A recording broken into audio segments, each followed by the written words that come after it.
Şimdi burada atık atıyorlar buraya. Buyurun.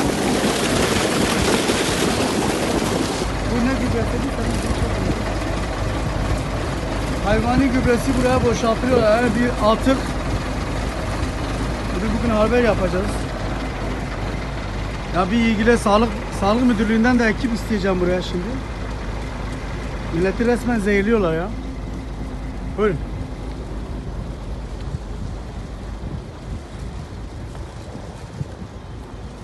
Buyurun.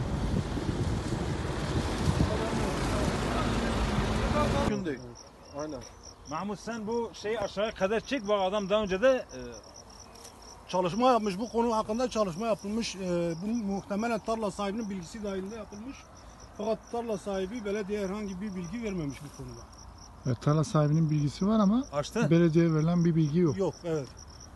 Gelişi güzel bir döküm olmuş. Evet. O kuyudan da bak, kuyudan da bellidir yani. Zift. Kuyu da bellidir. Hazır olsun ki ben söyleyeyim.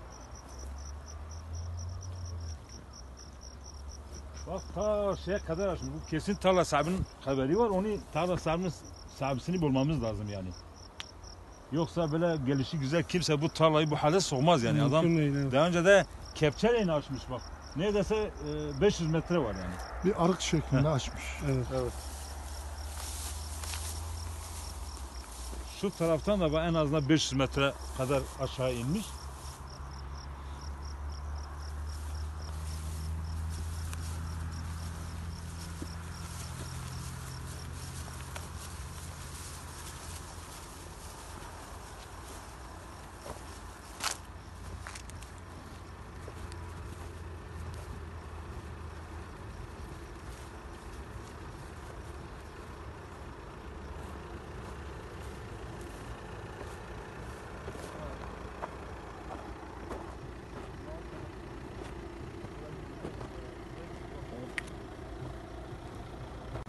Burası zifttir.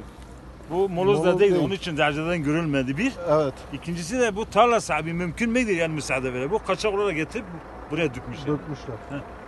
Bu daha önce de bu tarlayı daha önce de düzeltmiş yani. Evet. Plakasına tespit edilip gerekli yasal işlem yapılacaktır. Evet. Yani o konuda gerekli işlemi yapacak. Ta tarlanın yarısına kadar Yarısına da bu kadar gidiyor, zift evet. gitmiş yani. Ya.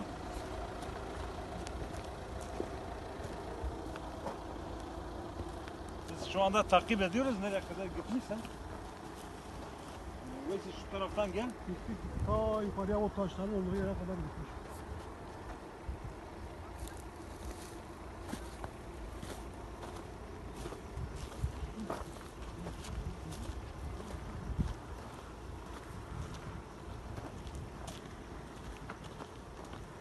Mahmut devam ediyor ha.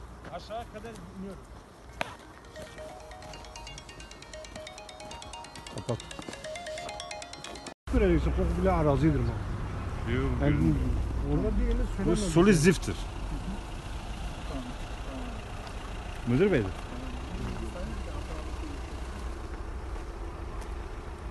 Alo. Müdürüm bu vilası var ya. Yani 500 metre geçiyor. Senin o kavşağı.